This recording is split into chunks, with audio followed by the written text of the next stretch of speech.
There you go. God. Guilt for rapid success. Or rapid change, I should say. But they're the same thing in the mind anyways. And because guilt is equal to rapid success is equal to guilt.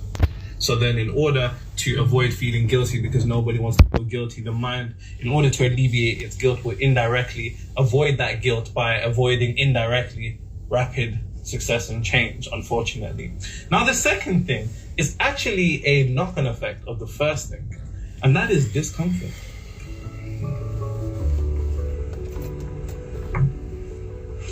What is the discomfort with rapid change?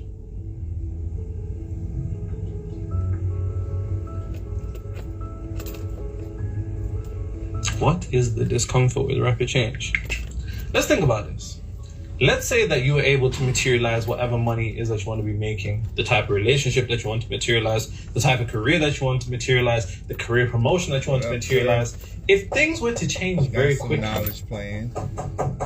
Unconsciously, there's an aspect of your mind that understands one thing. Now, in order to understand the point that I'm going to make, I'm going to take you through evolutionary psychology. Evolutionary psychology is nothing more than the understanding of how humans are psychologically wired from a point of the manner in which they evolved. It's quite literally like the science of the lower self, quite literally. And in evolutionary psychology, it says that humans are wired to be in groups. What does this have to do with anything, Nero? Relax. Chill. Humans are wired to be in groups from a point of evolutionary psychology, right? To such a degree that not being in a group was death. Naturally, right? Not being in a group to your psychological, your mind, what do you want to call it, the basal ganglia, which is the proper term for it, or the primal brain. To your primal brain, being alone is death. How do I know? Because what was the punishment they used to do to niggas back in the day? Exile. Why? Because they knew if you were by yourself, chances are you'd be finished. Finito. And this is the inherent understanding that we have as human beings, because this then does play into your ability to materialize your desired reality. Because here's the thing. If things were to rapidly change for you, you would no longer be relatable. Are you ready to sell your house? I will buy it. You can get a cash offer in 24 hours or less. Would no longer be relatable to those around you.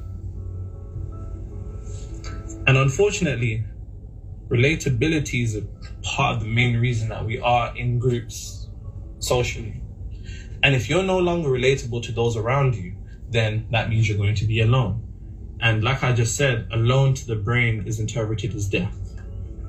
So to avoid what your brain has corresponded through thousands of years of evolution, death, you're going to avoid being alone. But you want to avoid being alone due to the fact that you're no longer going to be relatable to those around you. How do I know? Because if you niggas were to actually materialize the amount of, if you're broke or you ain't got a lot of money, chances are you're with other people that are broke or don't have a lot of money too. So if you were to rapidly materialize a lot of money, I'd be like, nah, you changed.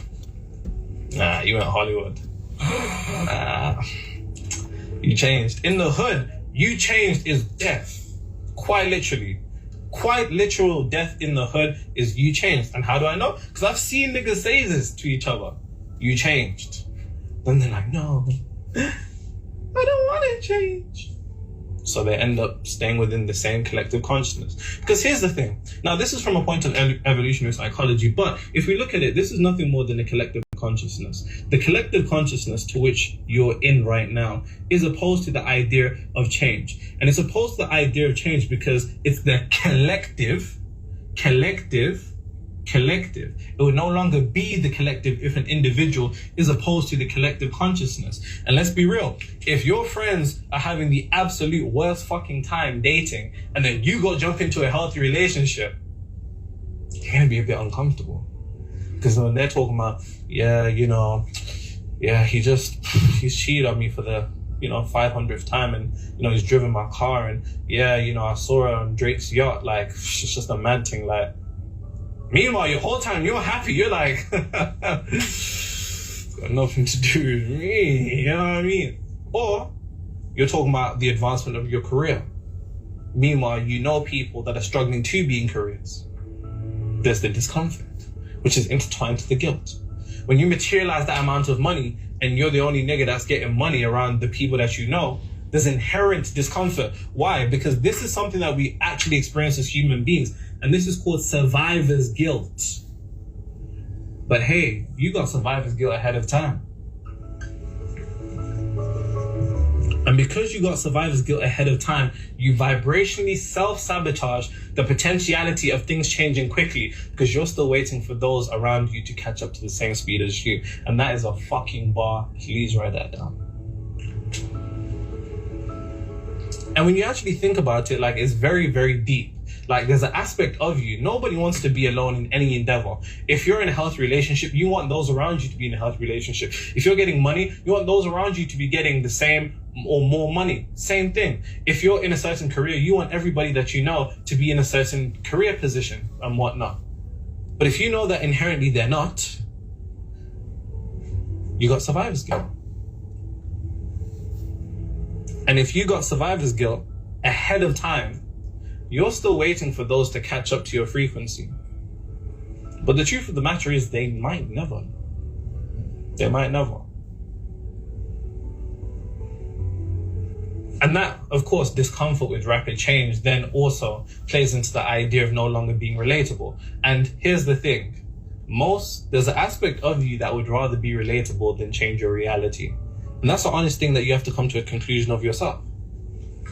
Would I rather change shit quickly and be unrelatable to everybody that I love around me? Or could just be like that? And unconsciously, we tend to choose the latter. Unconsciously, we tend to stay relatable to those around us because being relatable and receiving the love and approval is quite literally wired into us. It's quite literally wired into us to such a degree that we don't want things to change. Why? Because you start getting money, they start saying, oh, you're a money man now. Oh, you're getting money. Yeah, you're getting money. Get into a healthy relationship. Oh, you don't know what's going on here in these streets. You know, you're not dealing with this. You get that career promotion. Oh, wow, like, must be nice. Like, must be nice, must be nice, must be nice, must be nice. And of course, relating to people is equated to love and approval. So being unrelated to people or unrelatable to people is equated to the indirect opposite of that, which is hate and disapproval.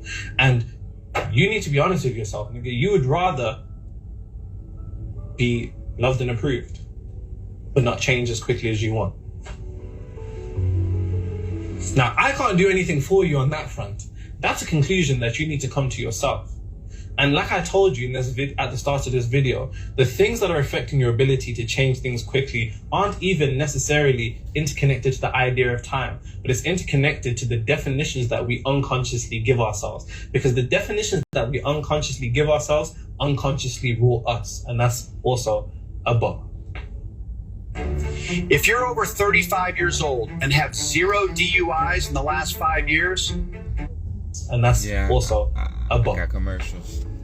If you're unaware of the way that you've defined things, then those things define you. Because if you're unaware that guilt is equated to rapid change and rapid change is equated to guilt, you will avoid rapid change. If you have a discomfort with the idea of rapid change because you're experiencing survivor's guilt ahead of time, you know, if I was to make 10x the amount of money that I'm making in a short space of time, my life would be like this, quick. Because everybody else is still adhering to the paradigm of time. And because everybody else is still adhering to the paradigm of time, they're just chugging along.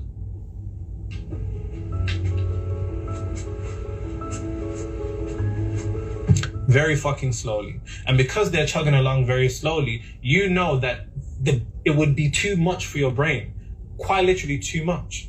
And I say this as somebody who has experienced survivor's guilt.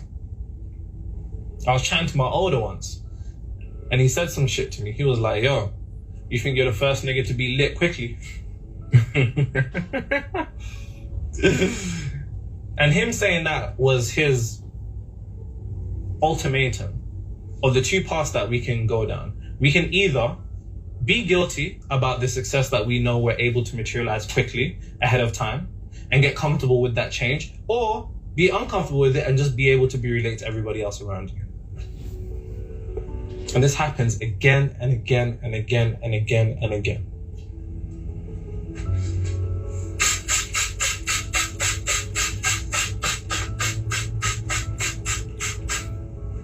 You know, the best artist in the UK made a song about survival skill. Oh, Dave. Yeah. Agreed.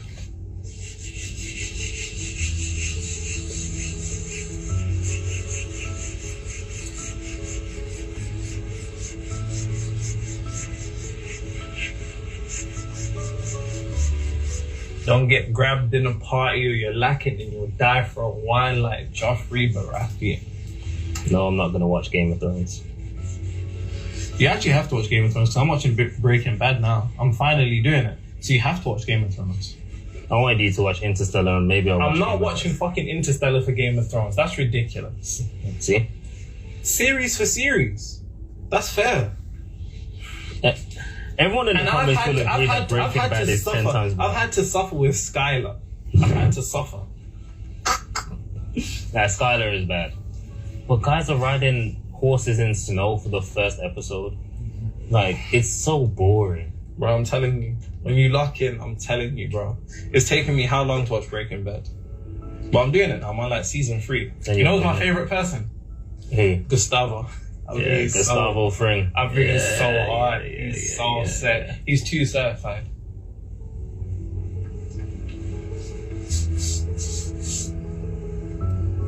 Survivor's guilt. I feel the worst at my happiest. Cause I miss all the niggas that couldn't be in this life of Bill. That's dark stuff. See? That's dark. See? I'd rather rap about arguing with my girl than fucking your girl, but I don't mind because the both are true. Ignoring my messages. These times I know Shiana. Worst part is I wouldn't even do the same. Hate or love it, you gotta charge it to the game. You gotta charge it to that. No, that tune's too hard.